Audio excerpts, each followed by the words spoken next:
You can't get what you want. Do you know what you want? And your clients can't get what they want till they know what you have to offer. This is Lisa from LisaRobbinYoung.com, and this is another Facebook Live edition of Creative Freedom, your dose of education and inspiration to help you build a noble empire and live an inspired life without selling your soul. And today's question is about offers and calls to action and clients and potential clients and what all that stuff really means. It's actually a question that came from Helena, so shout out to you, lovely lady. What's the strategy for getting potential clients besides making offers to the list? So there's two different sets of two we have to deal with here. The first one is, are we getting clients or potential clients? And then we need to talk about offers versus calls to action. So those are the two groups of two we're going to deal with here today. First, clients and potential clients, because they are not the same thing. Clients give you money. Clients pay you. Clients are like, here, let's go make some magic happen. Potential clients haven't done that yet. So you don't even use the word clients because they're not. And it's a very common misnomer that it's a trap we fall into as business owners. We say potential client when they haven't signed on the dotted line, they haven't put any cash in our hands. We see them as a maybe. And I learned years ago when I was working at direct selling, don't count on a maybe. Maybes are not a yes. When we would coach our teams and say, so how many shows do you have on your calendar? Well, I've got 7 shows on my calendar. Great, you've got 7 shows. Well, okay, I really have 2 that are confirmed, and then I've got 3 maybes and 2 people who said that if I circled back next week, they would get me on their calendar. No, okay, you've got 2 shows booked, and you've got 5 maybes, and those maybes don't count because they're not on the books. And here's the reality in any business. We can have a full slate of clients. Okay? Our calendar can be full, and some of those people are going to fall off. They're going to need to reschedule. They're going to get sick. They're going to stop working with you. They're going to decide they want to work with somebody else. Something's going to happen in their life. They're going to need to make changes. So when you have clients, you have clients. They're paying you money. And when those people fall off, that's the reason why we book a little farther out. We have sometimes we overbook our schedule. Sometimes we'll talk about hustle next time, not today. But we have that cushion built in so that if 1 or 2 of our paying clients drops off, we're still financially okay. But if you're counting on potential clients to make money for you, you're doing this wrong.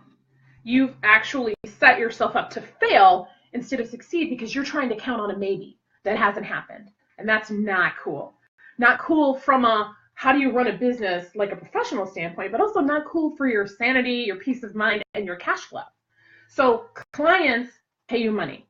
Potential clients aren't the same thing. So we're not even going to use that phrase anymore. We're going to talk about leads in this construct, okay? So we have clients and we have leads. Now leads covers a big swath, huge swath of people.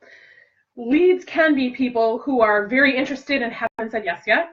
Leads can be people who just found out about you. Leads can be people who think they've heard of you, but they're not really sure. So anywhere along the line from just coming onto their radar to them actually handing you cash, those are leads. And there may be a long lead time before they become a client. So if you're counting on those maybes to keep your business afloat, again, that's not going to be working for you. Not going to do it. So we have those 2 different questions that we're dealing with. If Helena is asking, what's the strategy for getting more leads in the door? That's where calls to action can come in handy that don't have to be offers. Okay, if we're talking about how do we get more clients besides making offers to your list, you've got to make offers because a client can't buy from you if they don't know what you have available. So there is no other way to get a client than to make an offer. Now, you don't always have to make an offer to your list. I could sit right here on Facebook and say, hey, I have a couple of openings in my coaching calendar. If you are interested in working with me, send me a message, visit my coaching page on my website, and click and learn more. I just did a call to action that is also an offer right there in front of your face, and it wasn't to my list because I'm here on Facebook. So let's talk about the difference between calls to action and offers, because you've heard that old saying, all squares are rectangles, but not all rectangles are squares. Same deal here. All offers are a call to action, but not all calls to action are an offer. When I'm shooting creative freedom videos, I will always end by saying there's always more where that came from. Visit LisaRobbinYoung.com. Visit LisaRobbinYoung.com is a call to action. I'm not selling anything, so it's not an offer, it's a call to action. So when I'm inviting you to take a step, when there's something I want you to do and I'm inviting you to do that, that is a call to action. That can be leave a comment on this video, say hi and let me know that you can hear me, tell a friend, share this video, like this video. Any of those things, any step I want you to take, any action I want you to take is a call to action, a CTA. So that can be a lot of different things that have absolutely nothing to do with a specific offer. If you go to my website and you go to my Work With Me page, you will see lots of different ways that you can work with me, either by buying my books, my music, getting a training class, joining the accountability club, coaching with me directly, applying for the incubator, lots of different offers, many of which have money attached to them. Okay, there's an investment required to be a part of most of those things. Okay, but there are also some other calls to action on that page that don't have a dollar value attached. Sign up for my newsletter. Because people who come to that page don't necessarily know me. And if they don't know me, they probably don't like me and trust me enough to want to shell out a lot of money to work with me right away. So let me have a low barrier to entry offer, a call to action like sign up for my newsletter and learn more. Take the free quiz. Click on the quiz icon and you can take the free quiz. You don't even have to opt in for those people who are like, look, I just met you and I am not giving you all my personal details. That's fine. Take the quiz, learn more about your creative entrepreneur type and how to best build your business around the type that you are. You don't even have to opt in. Hey, that builds likability, that builds trust, and they get to know me a little bit. And they get a little bit of confidence that, hey, I can actually deliver on what I say I'm going to do. And so then if they want to opt in to get the full report, they can. And they do because they trust me a little bit more, because I've already delivered something of value to them when they took the first step, when I gave them that call to action. So call to action and offers aren't necessarily the same thing, but all offers are a call to action, just so that we're clear on that. So let's look at lead generation. How do we generate leads for our business? This is where tactics come into play, marketing tactics, and there are a plethora. There are all kinds. If you can imagine it, it could possibly be a way for you to generate leads for your business. Any social media platform, including Facebook, Facebook Live, Google+, MySpace, there are people who are still there. So any social media platform has the potential to generate leads for you. Face-to-face marketing, networking meetings, sending out letters in the mail, postcards to business owners. I have a client right now who has a list of doctors and therapists that she wants to joint venture with. And so she's sending out personal invitations to each of these people in the mail to say, hey, I'm a specialist in an area that can support your business. If you're interested in learning more about me, here's my website. Extending the personal invitation to them gets her on their radar in a different way. That is a marketing tactic. It's one thing she can do to get leads in the door, to meet new people. Leads are new eyeballs. People who haven't said, here's my money, let's make magic happen. And if they haven't done that yet, they're not clients, okay? So all these lead generation tactics abound.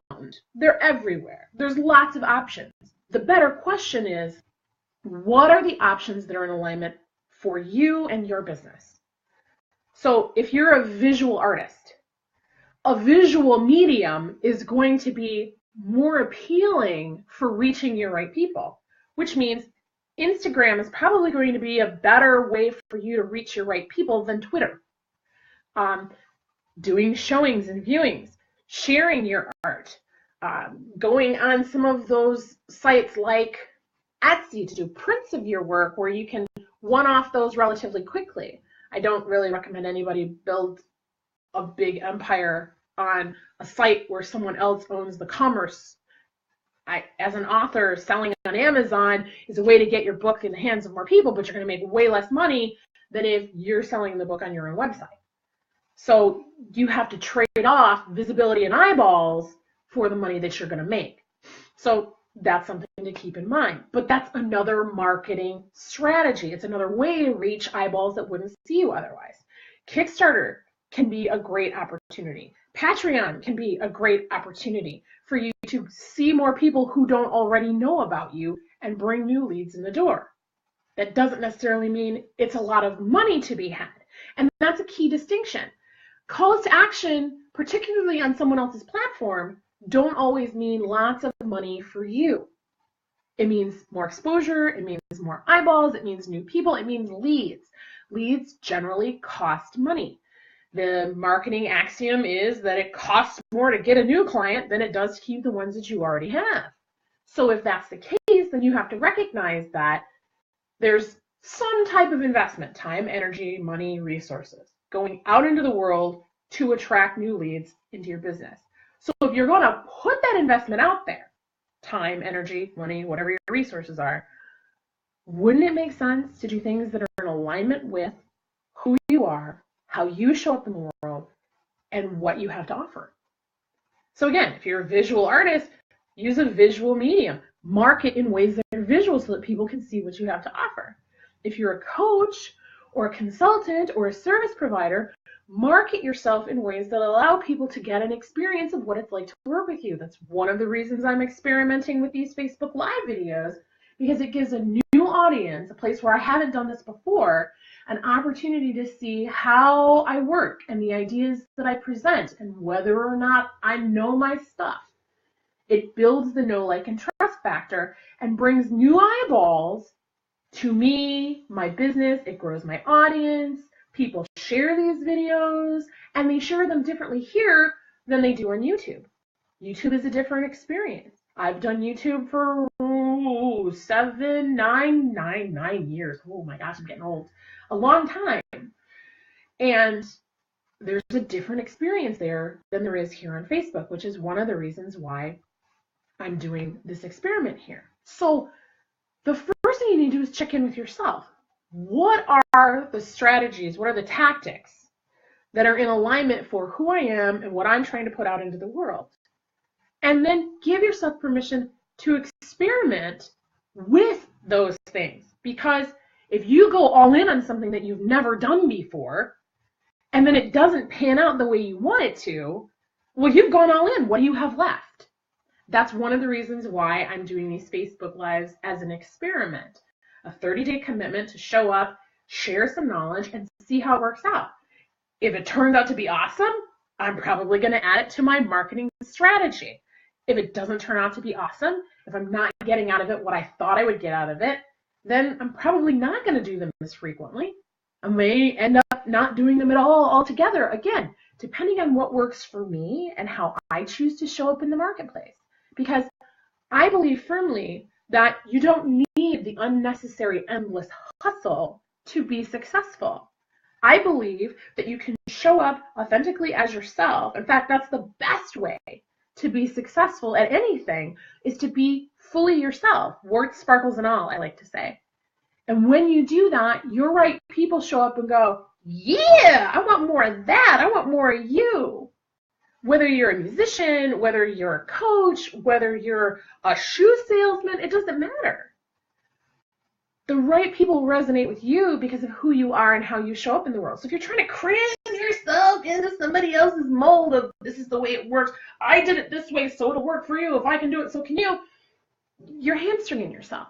So find the marketing tactics that work for you. And then the combination of those tactics is what becomes your strategy. Facebook ads all by itself is not a strategy.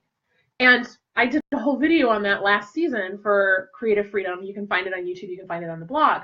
And if you missed last week's episode about how pricing tells a story, that's also on the blog, because that's another piece. If you're marketing to high-end clients, you want to use tactics that appeal to high-end clients. You know, not a lot of high-end people shopping and looking for what you have to offer on, let's say, Mastodon, because it's a very underground, open source, pick a server, any server kind of social platform. You're more likely to see those people on a more mainstream, commonly socially acceptable platform like a Facebook or a Twitter. So again, go where your people are at. Do what's in alignment for you and what your brand story is telling. So that's calls to action. But now we need to talk about that last piece, offers. What do you sell? What do you actually have to offer to the world? And here's what I want to give a shout out to. See if I've got it here. I don't have it here. Les McKeown. He is a former client of mine, and he is the guy who wrote the book on the business life cycle. It's called Predictable Success. And in this book, he talks about this arch, this bell curve, if you will, of how businesses grow. Everybody starts in early struggle. And the whole point of early struggle is to find the offer that matches the audience as fast as possible to get out of early struggle.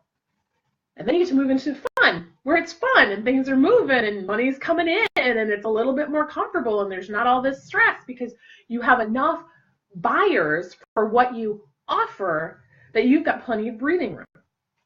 Okay? So if you're still in early struggle, you got to keep working on the offer and the audience until those two pieces line up. So if you don't have offers, how are you going to get an audience to buy anything from you?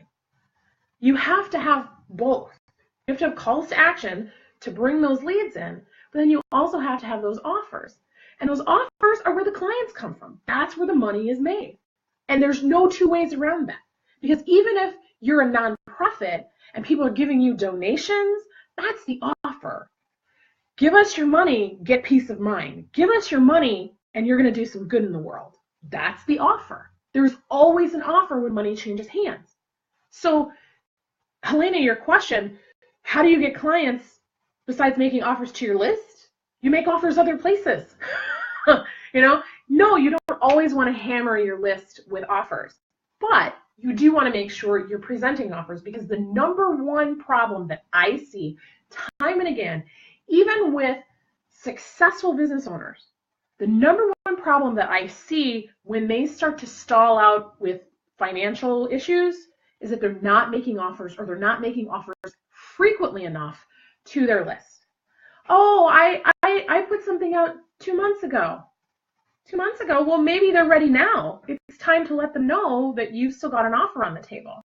It's time to remind them.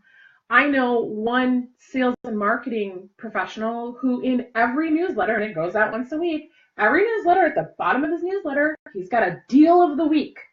That's his offer. You may or may not be ready for it. You may or may not want it, but there it is. Every week, there's something in his newsletter for you to spend money on, something for you to buy if the time is right and if you're ready for it. And as an internet culture, we are slowly getting trained to deal with what's right in front of us so that we can deal with all of the overwhelm that goes on in our lives. We get bombarded with messages all the time. So we see something in front of us, and if we're not ready for that offer, we delete it. If it's something we're not interested, it goes away. But then maybe 3 weeks later, we're like, oh gosh, what about that? Oh, I'm ready for it now. Where did it go? Well, we either have to go find it or we have to wait for it to come back around, right? That's why sometimes we save messages that we're going to read later, and then we don't, and then we delete 10 years worth of email messages, right? So you need to keep putting offers in front of people because they're trained, number one, to expect them. Number two, that's how people are being trained to respond to them. I don't like it. It's not healthy to always be like Pavlov's dog. Here's an offer, we need to respond. Here's an offer, we need to respond. And yet, in business right now, that's what's happening. And if you don't pay attention to that, you're the one that's missing out on that. So while I don't encourage you to send an email every day making an offer to your list, please don't do that. For the love of all things holy, don't do that. Unless you've got a list of like 10 million people.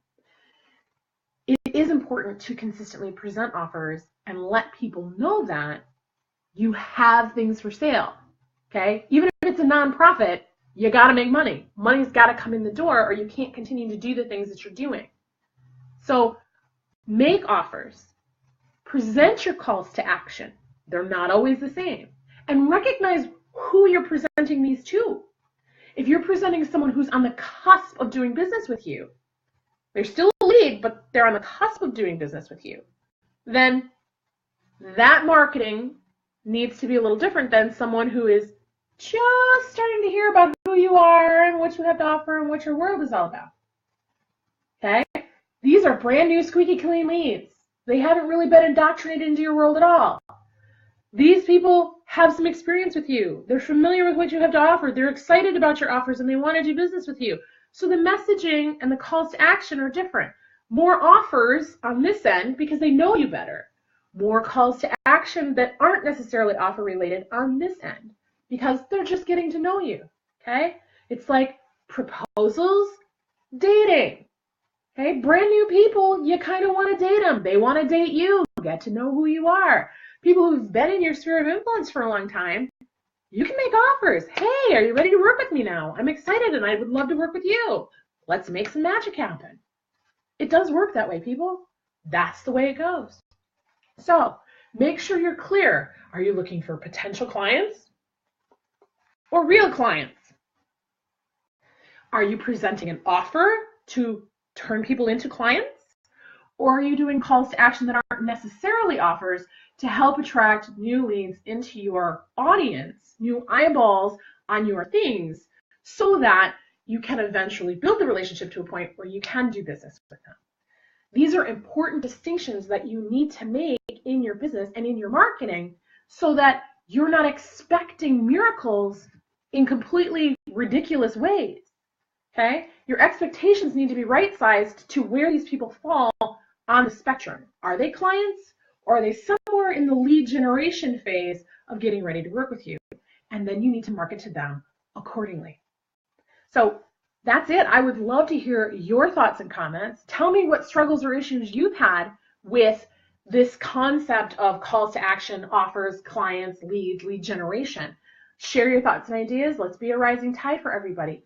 And there's always more where this came from. Next week, we're going to talk about some other things. And until then, this is Lisa Robbin Young from LisaRobbinYoung.com.